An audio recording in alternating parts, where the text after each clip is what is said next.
Okay, good day, guys. In my last video, I said I was going to tell you everything you see when you get to the registration hall, the form that will be given to you, and everything you need to fill so that you prepare your mind before going to the hall. So if you have your pen or your paper, good for you. If you don't, I'm going to post this form on my Telegram channel.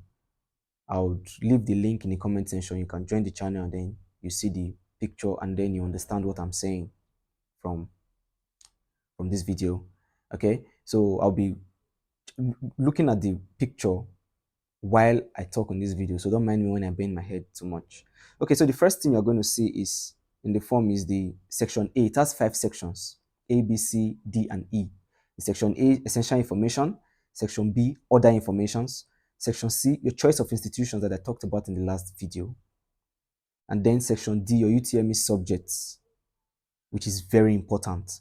And then finally, section E, your O-level subjects, that is your WAEC or NECO subjects. Now for section A, after you input your profile code, there'll be a space for PIN. Now, by the time you get your profile code, like I talked about in my previous videos, you are going to go with that profile code to a sales point where they sell the pins. There's a company that will sell the pin in my office, and there are a lot of vendors nationwide. So please, I will advise that you go to an accredited vendor, because you know clearly there are scammers everywhere. So make sure you go to an accredited vendor, present your profile code, and then you pay the money to them. As of last year, it was 6,006 for those that are writing Jamb, and 5,006 for those that are doing direct entry. I can't really remember, but when the form starts selling, I'm going to share that information, the cost and everything, so that you don't get scammed or you spend too much money buying from dubious vendors. Okay, so when you get your PIN, then you input your profile code in the form, and then you see a space for PIN. And now you definitely your surname, first name, and middle name. Please make sure that your surname, first name, and middle name, they are properly arranged from your NIN.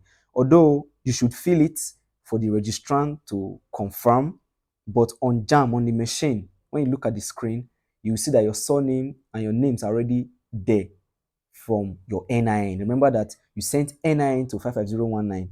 So Jamb is going to pull your details from your NIN, which consists of your surname, your first name, and the likes.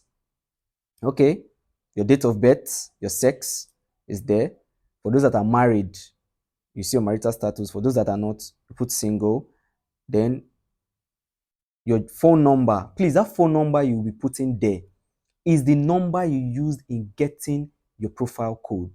The phone number you used in getting your profile code. So for those of you that already wrote Jamb before and you misplaced that number, whether you write the number there or not, that number is going to be displayed from Jamb. Even those of you that are writing for the first time, that number is going to show on your profile, so that when you are seeing that number, you wrote a different number on the form, and when it gets to the machine, you are seeing another number there. Know that the number you are seeing on your screen is from the number you used in getting your NIN. So there's no cause for alarm. Okay. The nationality, which is Nigeria, everybody is in Nigeria. Your state of origin, this has been a problem with a lot of persons. So I'm going to say this here. State of origin and state of residence are two different things. Your state of origin is the state in which your father is from. Your local government of origin is the local government in which your father is from. So for example, like me, my dad is from Edo State. I live in Edo State. But my dad is from Omoode local government. So that means I am from Omoode local government. Although I live in Oredo, Oredo is not my local government of origin. So please know this. If you don't know your state and local government of origin, ask your parents. Write it down before going to the hall, because you cannot get this form except you are in the hall. Okay? Then after that, we have section B. Okay, although there is a place for corrections for those that made corrections to NIMC, that's for those that wrote the exam before, you made change to your name and all that in NIN. There is a column for you to fill there. Then the section B, other informations. You have disabilities. I'm sure even if you are blind, deaf, you have to fill all those, because for those that have disabilities, Jamb has a special center for them to write. So they don't write with other persons that are without disabilities. And then Another key factor or important thing that you should go to the hall with is your email address. If you don't have an email address, create one. If you already had an email address, probably you wrote Jamb before, and now you you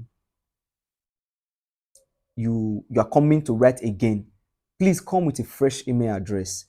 If you now get to the screen and your previous email address is on the screen, there is no cause for alarm. You cannot change it. You have to continue with the registration. But if Jamb leaves your email part blank, then your new email serves. So please make sure you go to the hall. For those that have written Jamb before, go to the hall with like 2 or 3 email addresses if you can't remember the one you used to write Jamb the last time. But those that are writing for the first time, make sure you have your own newly created email address and take it to the hall. Okay. Then the next column, next column there is your preferred state of exam. Now, for example, you are in Lagos and you know that by the time the exam starts, which the exam should, if they do the registration in January, for example, then the exams should be in around May. You know that between April and July, you will be in Edo State. Sorry, I'm using Edo State. No verse, I'll be Edo boy. You are coming to Edo State. Make sure you choose Edo State as your preferred exam center and your state of exam rather. And then the exam town should be the town you are traveling to. I'm not going to use Benin this time. For example, you are traveling to Ekpoma. Make sure you choose Ekpoma as your exam town. But if you are basing in Lagos and you'll be in Lagos during the exam period, fine, choose Lagos and wherever you are so that you can write the exam in a close proximity to where you live or where you will be living. Okay, so that's for that. Then for those that will be writing mock, okay, Jamb mock exam is like um is like a there's a name schools call it. I'm sorry, I've forgotten. There's a name some schools call it, but it's a pre-exam. Whatever you score in your Jamb mock, even if you score 500 in mock, they're not adding it to your main exam. Even if you score 20 in your mock, they're not adding it to your main exam, and it has nothing to do with your main exam. But I will advise that everybody writes Jamb mock because it will prepare your mind to what you should expect in the main exam. Okay. So your Jamb mock state, you write it. Your Jamb mock exam town, you also fill that. Now, for the choice of institution, I already talked about it.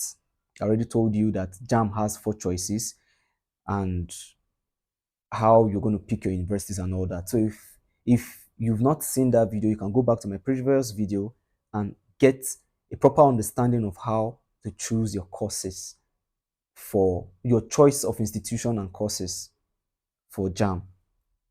Then the section D, we have UTME subjects. This is another tricky part.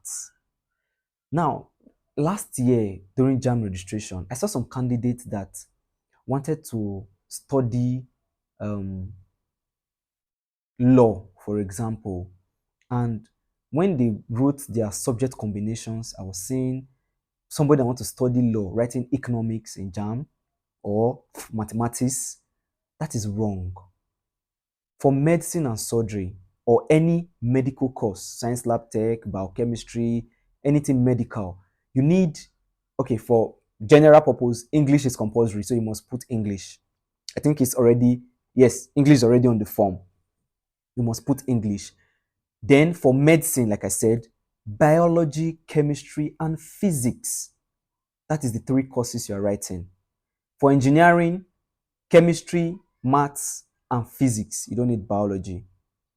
Then for law, theater arts, and some pure art courses, you need literature, CROK or IROK, and government. Those are the 3 courses, subjects rather, you need to add to English. So if you are doing business admin, marketing, just go online, check Google, subject combination on Jamb for so and so course. You will see the subject combinations. So if you now see a subject combination that probably that is not where you are skilled at, the subject you are good at.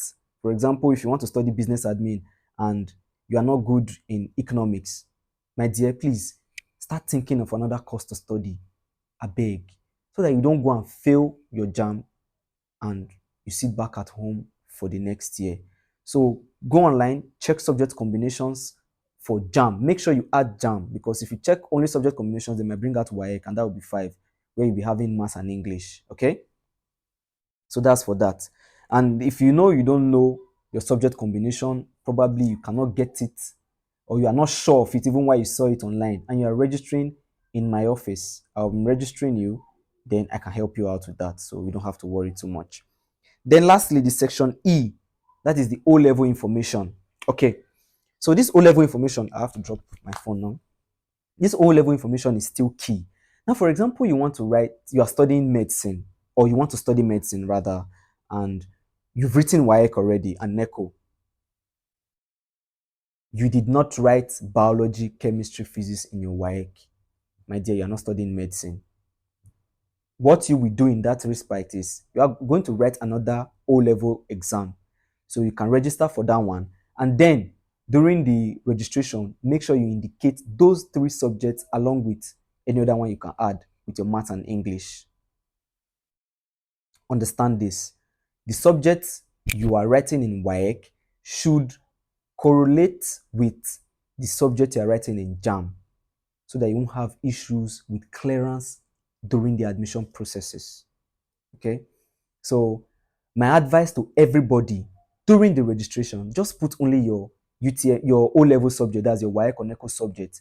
Forget about your grades or your whatever it is. Just put only the subject, and then you sign. You write your full name and you sign. There's a column for you to sign.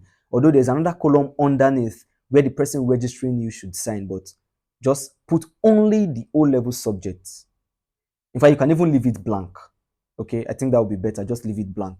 The reason is, during the registration process, registrants can be stressed.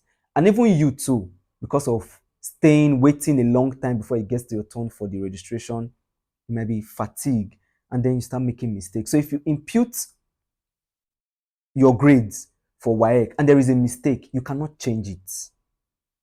That is the tricky thing about this O-level uploads when you're uploading results. If you put a grade, you cannot change it, and that will be a detriment to you. So for example, you've scored C6 in maths, and then the registrar accidentally put D7. A screen will be in front of you too, so that you will see what is going on. If the registrar put D7 and you see it, your mind did not go there, the registrar submits. You cannot change it again. In fact, I would just advise that you don't even spend money buying post-UTME form or anything, because now till next year.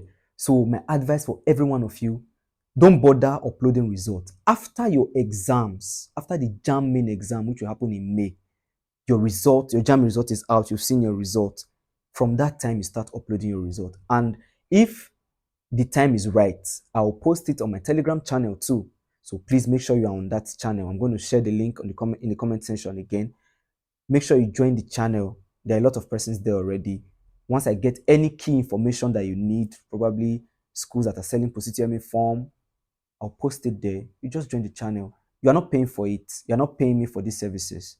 I'm just doing it out of my own free will. Okay? So this is it, guys. I wish you the best in this exam. Although if I wish everybody the best, none of them will go school, but then still do your own part. Make sure you study and then prepare for the exam.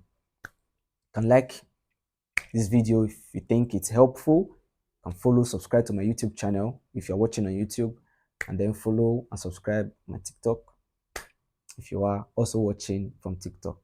Have a blessed day. See you guys during the registration.